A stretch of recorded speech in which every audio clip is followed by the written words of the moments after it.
My name is Jane Borowski, host of Invisible Tears. This podcast will be about my story in my words, talking about my own personal experiences in self-healing. I do not claim to be a therapist, counselor, or a licensed psychologist. Hello, my name is Amanda Bedard, and I'm the co-host, producer, and editor of Invisible Tears. I'm a Reiki master, certified professional life coach, spiritual coach, wellness coach, and a counseling practitioner. Some of the content you will hear in this podcast may be disturbing to some. Viewer discretion is advised, but it is our hope by putting this information out there that we may help others to heal. We will always be a platform for truth and healing.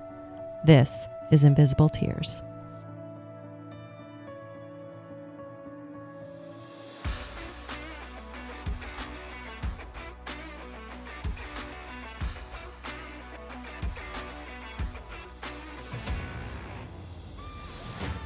Hi, I'm Jane, And I'm Amanda, Jane's life coach, and welcome to the Jane and Amanda Show. where we focus on mental health and healing.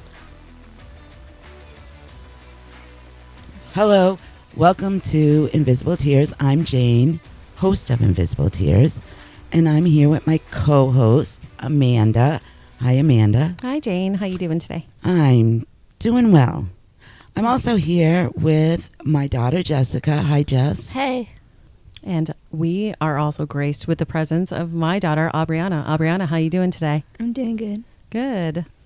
Good. We decided to do a podcast today on bullying, school bullying, to be more specific. I know this doesn't quite fit right into the true crime podcast, so to say, but it does fit into mental health. Mental health, absolutely. Bullying is such a significant problem, and it's a problem that's always been there. I'm sure that you have experiences, Jane, and I know that I have experiences being around bullying. Bullying can have a direct impact on mental health, and especially when it's occurring with younger generations too. It can be very impactful. So I think this is a great episode. This is a great episode to record and have some extra guests on to share their experiences and share their viewpoints because some recent happenings have occurred right around where we live. And that's why we were compelled to actually do this episode.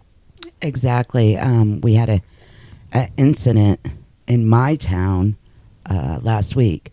But, you know, on my podcast, too, we talked with Jessica. I talked with Jessica a few weeks ago, my daughter, and the impact that bullying in school had on her, because she was a little different and because of her disabilities, Yep. which were a direct result of my attack. Right. So that's why I really feel like this needs to be in discussion. Yep, absolutely. Definitely. But first, I don't want to get into too many, too much of the geographics about my town, Hinsdale, New Hampshire. But I do want to break it down a little bit to start off. I live in a small town, Hinsdale, New Hampshire, with Jessica and my granddaughter, Cheyenne, and the rest of my family. The population of Hinsdale is 3,900. The middle high school has a total of 257 students. Oh, that's so small. 24 graduated last year. Wow. That's how small it is. Mm-hmm. So, you know, this is a very small school system. Mm-hmm. And last week, I happened to go online, and a local newspaper, the Brattleboro Reformer, in Brattleboro, Vermont, wrote an article on the Hinsdale High School. There was an incident that happened there, and I'm going to read a little bit of what the paper had said. Do you want to actually read the title of the article and then who the reporter was, Jane? Absolutely. Perfect. Just so we can actually link it in the description, too, if anybody wants to go in and read it. The title is Hinsdale Student Still in School After Making a Hit List. And the The reporter was Bob Audette. Perfect. Thank you. And so the article starts off saying a 7th grader in the Hinsdale Middle High School was removed from class after she was accused of making a quote-unquote hit list of students she wanted to shoot. Yesterday afternoon, the administration was notified that there was threatening behavior towards students and staff by a student in the middle school. The principal had wrote an email that went out to parents. Following a threat assessment, he wrote, no weapons were found. Mm-hmm. It was deemed that it was not a credible threat. The students' parents were made aware of the situation, and this morning the Hinsdale police were notified along with the superintendent and school board. Yep. The principal noted that the student will be monitored and will be meeting with the school social worker. Due to confidentiality concerns, of course, no other information was provided. But a parent contacted the reformer and asked not to be identified and said some students are extremely upset and scared by the incident. The students on the list are petrified, uncomfortable, and they feel as if they don't even matter. A few didn't even go to school because they allowed this girl to be in the school today after making threats yesterday. The parent also alleged that the bullying by teachers and other students at the Hinsdale schools is quote-unquote awful and includes making fun of students with special needs. That is just, I read this and I felt so many different emotions. Like when Jessica was in school, Jessica, you graduated in what year? 2007. So she graduated in 2007. Jessica was bullied pretty bad in school, almost on a daily basis. Yeah, every day. And I can remember her coming home feeling so depressed, and it took away her self-confidence, and she just, she had no friends. Yeah. And she went to this school her whole entire life. Now, this school is so small that there are there's students in the school right now where their parents went to that school. Right. And their grandparents went to that school. Yeah. And there's also teachers that were students in that school. Mm-hmm. So it's a really small community, but it is so cliquey. Mm-hmm. And, by reading this article, I'm thinking, I can't imagine what this girl had been enduring where she had to make a hit list. Yeah. I can only imagine that her bullying was just that horrible. I mean, how does that drive? Bullying can drive a person to do unspeakable things, Absolutely. especially if it's on a daily basis. Mm-hmm. And I instantly thought about Jessica and thinking, wow, nothing has changed in that school system. If anything, I think the bullying has gotten worse. And, Cheyenne just experienced, now Cheyenne's going to be 9 next week.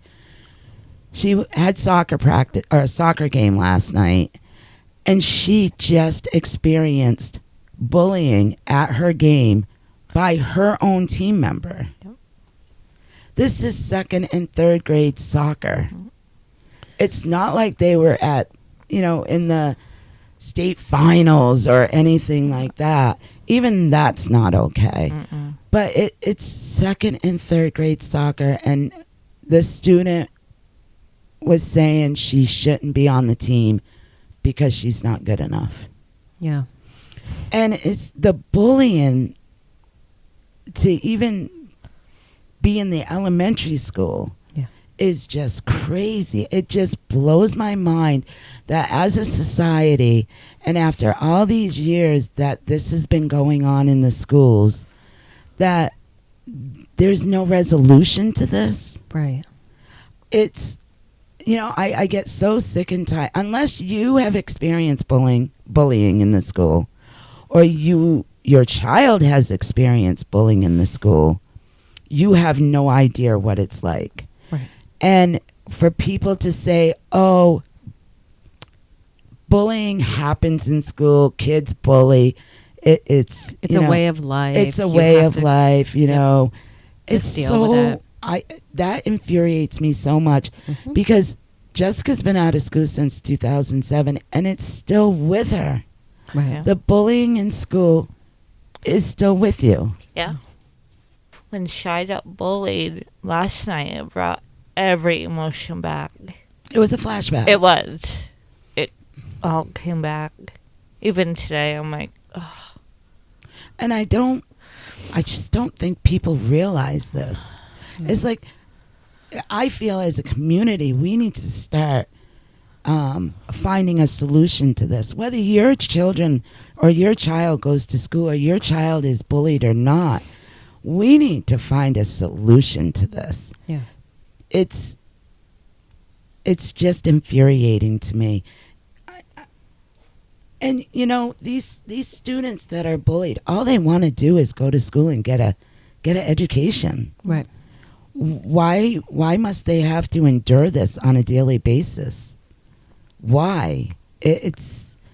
I had chatted with a few parents over the weekend because I read this last week in the paper, and I went online and it was posted online in the Hinsdale, one of the Hinsdale sites.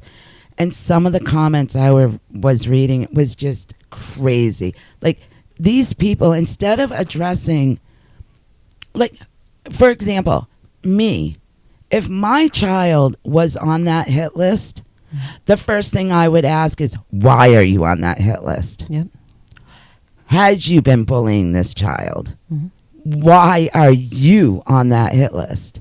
Mm-hmm. And the school should be asking these teachers, why are you on her hit list? Right. It's weird because the whole mentality of and the whole framing of the article really focuses on this girl, this 7th grade girl that made the hit list. But there's really no talk of the teachers that were on the hit list or the other students that were on the hit list. Don't get me wrong. I am not condoning anybody to make a hit list. Oh, I am not either. That is absolutely a cry for help. I'm glad that it sounds like she's receiving counseling. It would be nice if she were receiving counseling outside of the school system because it's apparent that there's a problem in the school system. But the entire situation needs to be looked at. A 7th grade girl making a list of people she wants to shoot. That's a problem. Yeah, exactly. And what happened to her, to speak to your point, what happened to her? What happened in these interactions? What is going on with this girl? And the entire situation should be looked at. The people on the hit list, her teachers should be spoken to. The entire situation should be looked at. Not just focus on this girl and, oh, okay, she made a hit list and, oh, okay, let's watch her and put her in counseling in the school. And a lot of parents were outraged that she was allowed back into the school the next day. Okay, I get that. I do not condone her making a hit list. Right. There are concerns there. Mm-hmm. I do not defend her in that way. Yep. Absolutely not. Mm-hmm.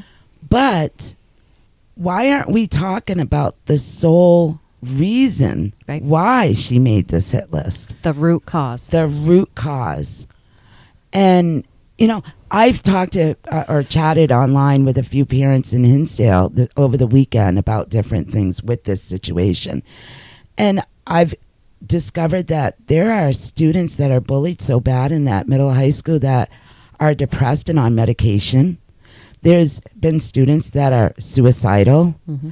There's students that are going home and cutting themselves. I mean, when bullying gets to that point, then the school system needs to take some responsibility. Absolutely. and some accountability Mhm. and start finding a resolution to this. Absolutely. And these students need to start taking some accountability. Mhm. All the comments or most of the comments that I read online were defending these students that were on the hit list. Mhm. Okay, I get that they're probably scared. But you know what? How do you think that girl felt every day when she woke up knowing she had to go to school every day and that she was going to be bullied? Right. What about how she felt too? Yep. You know, I in a way, there's no right or there's no wrong in this situation, but there should be a solution. Absolutely. And as a small community, we should have a solution. Mhm. Obs, your school was a little bit bigger than the Hinsdale school, correct? Yep. And how many grades were in there? There were 3. 3, 6 through 8. 6th, 7th, and 8th? Yep. Now, did you see any bullying or experienced any of that in your school? Because your school's quite a bit bigger than the Hinsdale school system. I would definitely say that there's a lot of bullying going on, but I don't really know what happened because I tried staying away from it as much as I could. Do you feel the teachers or the schools have addressed it enough in the schools? I don't think so. Like, they send us to like guidance counseling and like make us talk through it, but that doesn't really help at all. So Yeah.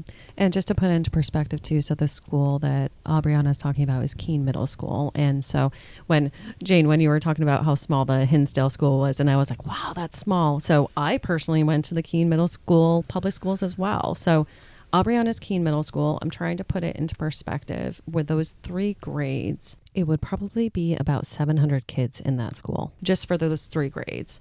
Like, to put it into perspective, when I graduated Keene High School in 1998, my graduating class was the largest it had been, and I'm pretty sure it was 380 that graduated.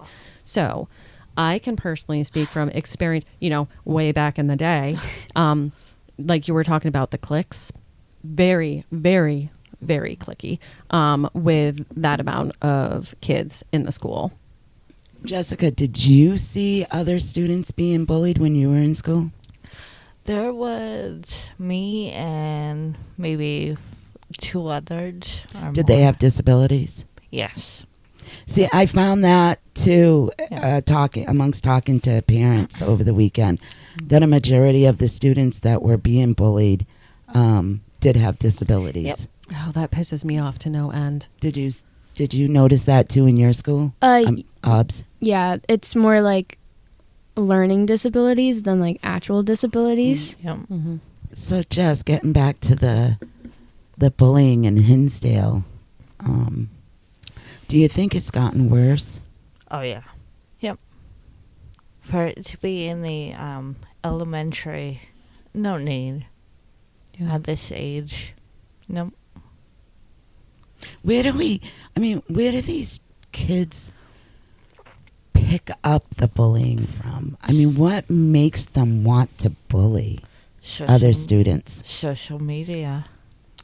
I think Or from my perspective, if a child is picking on another child, most of the time with bullies, if you sit down and actually talk with them, they themselves are actually dealing with something that's pretty significant within their lives, whether it's abuse, whether it's trauma, whether it's something that's really pushing on their self-esteem and their confidence. Mm-hmm. And I know that it's surprising to hear, especially if you've been on the receiving end of bullying, but most of the time it's almost like a transference. They're doing it to actually make themselves feel better.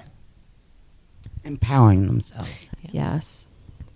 It is they most likely incur some sort of thing that's happening within their lives where they feel powerless. It's their way to take power back. And unfortunately, it's at the expense of other people, not realizing what type of damage that you're actually doing. I can agree to that to a certain extent, because there were some students that bullied Jessica pretty bad in school. I had a pretty good life and home. Well, Yeah. you think so. No, I know so. Well, you don't. You can't speak for those kids though. Right. That's true. You can see from the outside all you want, but there may have been something going on within them. And I'm not defending them by any means. Let me get that straight. I'm not defending those actions by any means, but outwardly people can put on a very good facade of what you think that their life is, but internally there can be a lot of other things going on. We'll be right back after a quick word from our sponsors. And now back to our episode. I think it may there may be one student that's looking for that empowerment, but because especially Hinsdale's so cliquey, that other students just follow suit. Yeah. I have a lot to say about that. So most people don't understand and don't realize that just one person standing up to a crowd can absolutely make a difference. The way that I was in school was I was very, very much against bullying. And Jess, when I hear you talk about your experiences, I think all the time that I wish that I was in school with you. Wow. I do, because I was one of those people that was known to protect people that were being bullied. Sometimes even people I didn't know. But there was no way that that was going to happen around me. It wasn't. And it stems from an incident that happened in elementary school where I went home one day and I was really upset because I had seen somebody, in the lunch line or something like that, really getting picked on and really getting bullied. And I was really upset and bothered by it. And I talked to my mother about it. And she looked at me and she said, "Well, what did you do?"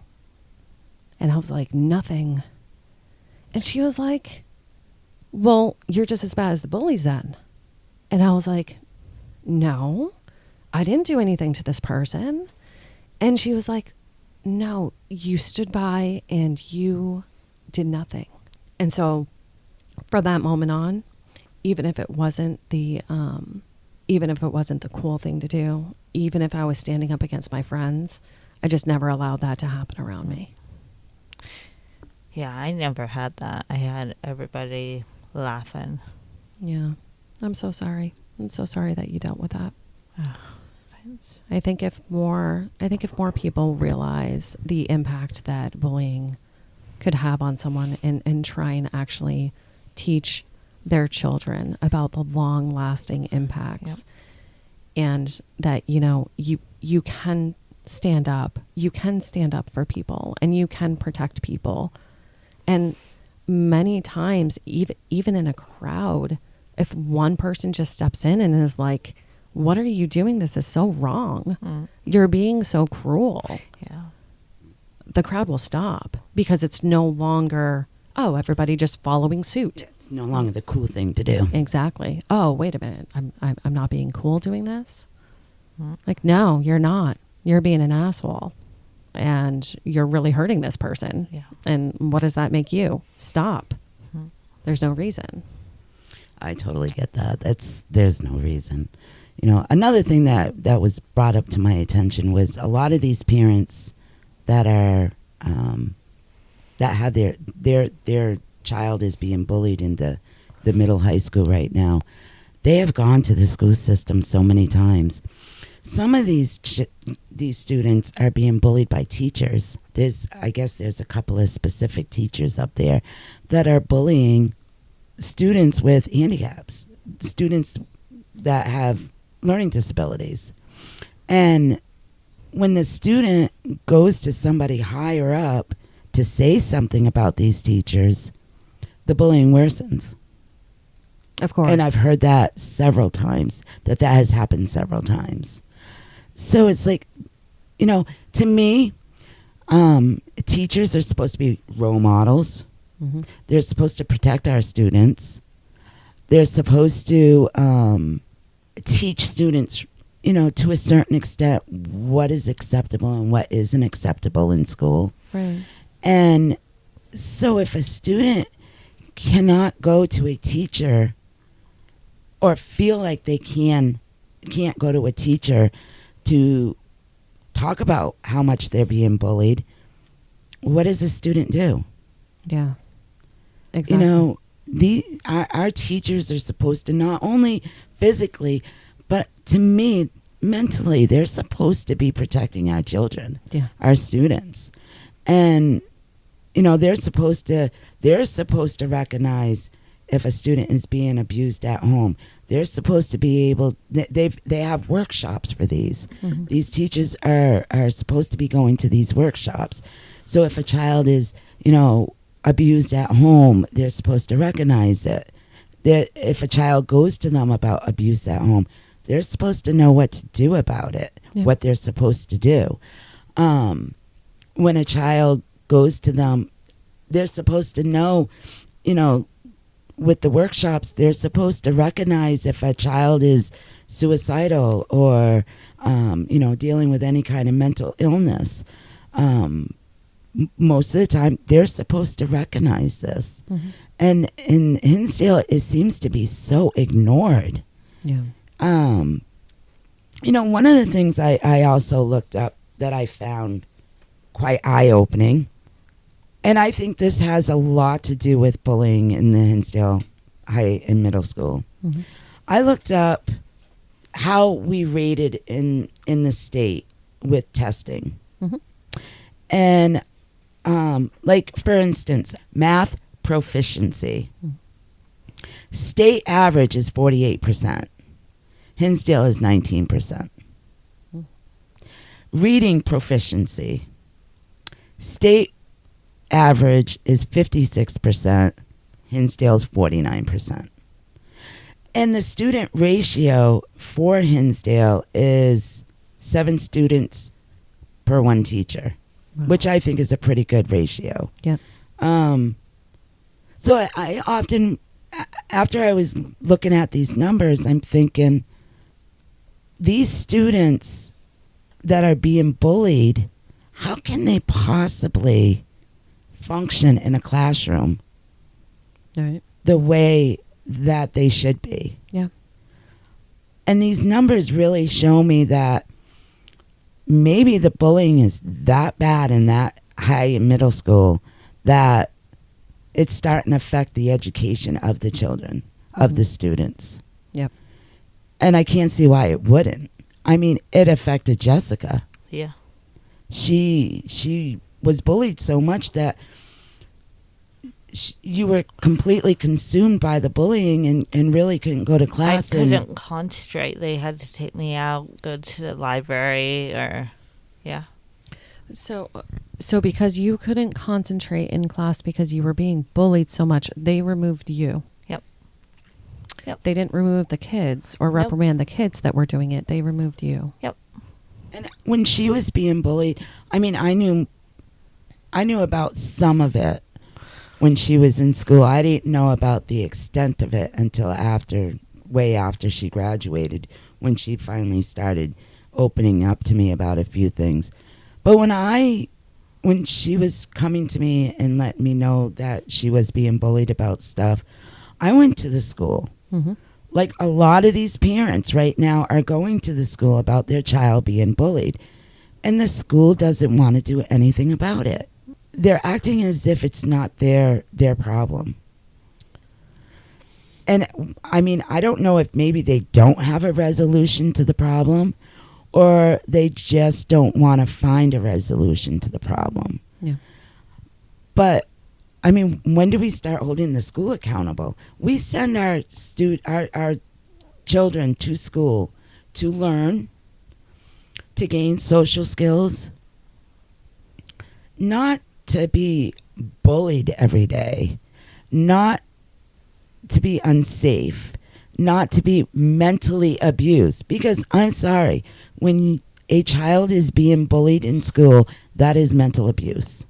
It is. And a child can only deal with that for so long. Mm-hmm. And it's frustrating to me. And the school system doesn't seem to want to do anything about it. And a lot of these parents feel that they're not responsible for it. That it's bullying is normal. It's a normal thing for a child for in a childhood, in your childhood, for school or whatever. It's just There's a distinct difference between personalities not getting along and having conflict. There's a very distinct difference between that and bullying. oh, exactly. Mm-hmm. Exactly. It's frustrating that that it sounds like this has been brought to the school's attention and they're not doing anything about it. I mean, now that this article has been published and now that we're doing this podcast, maybe they actually will. Maybe some action may actually take place. I mean, the 7th grader wrote a hit list. It's just good that somebody, found it. What happened? And again, they said that there were no weapons found. It wasn't, she Exactly. wasn't going to do anything with it. But are they going to wait until a kid writes a hit list, nobody finds it, and then goes and shoots up the school? Exactly. I mean, is that going to cause them to Open their eyes. do something? Yeah. To do something about the apparent bullying problem with not just the students, but the teachers there as well. That's really disturbing to me. It is very disturbing to me. Listening to some of these parents over the weekend was eye-opening. I'm terrified. My granddaughter goes to that school. Well, she goes to that school system. Yep. She's in the elementary school right now. What is going to happen when she gets to the high school? Is it going to be worse? Are they going to find resolution to the bullying? We talk to Cheyenne all the time, my granddaughter, about bullying in school. And, we ask her, if you're ever bullied in school, you need to come to us. Mm-hmm. We want to know. Because I don't want her to get bullied so bad that it stays with her throughout her life like Jessica has. Yeah. Jessica's accepted it pretty good. But like yesterday at the game, that was a complete flashback for her. It was. And, we talked to Cheyenne a lot about it. She says that they do a lot of, they go to the school counselors and do a lot of discussion about bullying in school. But she's seen it in the elementary school. Yeah. She's seen it. And last year, 2nd grade, she was bullied a little bit, but we went right to the school. And the elementary school dealt with it immediately. Mm-hmm. A lot better than what the high school is dealing with it or lack of. Mm-hmm. And she also was bullied by a teacher in preschool. Yes. In the elementary in Hinsdale. Yep. Yeah, and we brought that to the attention, and that teacher was... I think let go. Yeah, let go. Mm-hmm. Because we didn't see her anymore. Right. She kept coming home and would say, Mom, it's bad. And she would tell me... 5. Yeah. But I'm glad that she came home and told us, because who knows how many other students that teacher was bullying. Right. But Cheyenne hadn't, knew enough to come home and tell us that it bothered her. Yep. And I think, parents really need to start talking to their child and, find out, are they being bullied, or are they bullying other kids? Right. Start monitoring their social media. Social media will tell them right off the bat if they're bullying other students in the school. And to me, I would be addressing it right off the bat. Now, I am a very opinionated person, and a lot of people probably aren't going to like what I'm saying on this podcast. But it's my podcast, and I can say it. Yes, you can. And I am opinionated, and some people appreciate it. Some people not so much. And that's okay. It's what That's we okay. love about you. Everybody has an opinion. Yeah. I respect your opinion. Mm-hmm. You can or cannot respect my opinion. Mhm. It doesn't matter to me. But I mean, honestly, if my child's name was on a hit list of another child at school, I would be questioning my child. I would be too. Yeah. I mean, As much as I would hate the fact that my child's name was on a hit list, of course. It's that would mortifying. terrify me. Yeah. But I would definitely address why my child's name was on that hit list. Yeah. And nobody seems to be talking about that. Yeah. Well, now we are. We are. Yeah, exactly. I mean, it would be, coming from a parent's perspective, I mean, it would be absolutely terrifying. But when you think about it and try and go to the root cause, okay, gather everyone involved in the situation and the person that wrote the list, all the people that are on the list. Okay, what is going on? What is going on? Why did it get to this extent? What is happening? Exactly. You know, the reporter, Bob Audette, I am going to contact him because I really want him to do a follow-up story on this and get more in depth with the bullying situation in the Hinsdale Middle High School. That's awesome. Good. It needs to be investigated from a reporter's Yep. point of view. Yep. And really get out there. And we have a school meeting November 9th, I think. Yep. And a lot of parents are going to be attending that. Oh, yeah. I hope a lot of parents attend that school meeting in Hinsdale, New Hampshire, because this needs to be addressed. Yes, I get parents are pissed off because this girl was let back into the school the next day. They're monitoring her. They're making sure that she doesn't have weapons when she comes in the school. Mm-hmm. There was absolutely no weapons found in the school or on her after they found the hit list. So, I mean, some of the girls the next day didn't go to school because they were terrified that their name was on the hit list. I get that. But, I hope a lot of these parents, the ones that their child was on the hit list, Mm-hmm. the parents of children that are being bullied in that school, I hope they all attend this meeting. Absolutely. And start getting some answers from the school system. Because you know what? We can't keep doing this. Yeah. Something worse is going to happen. Mm-hmm. And I hope not. I'm terrified that it would. But unless there's a resolution, what's going to stop it? Right. Yep. All right. Well, love your children. Speak to your children. Check their social media. Yeah. Know what's going on in your child's life. Know their friends. Yep. Who they hang out with. Mm-hmm. Are they good influences on your children? Are they bad influences? Is your child a follower or a leader? If your child's a follower, make sure you know who they hang out with. See something, say something. Mm-hmm. Mm-hmm. We need to really address the bullying. And I hope it bothers you as much as it bothers me. Mm-hmm.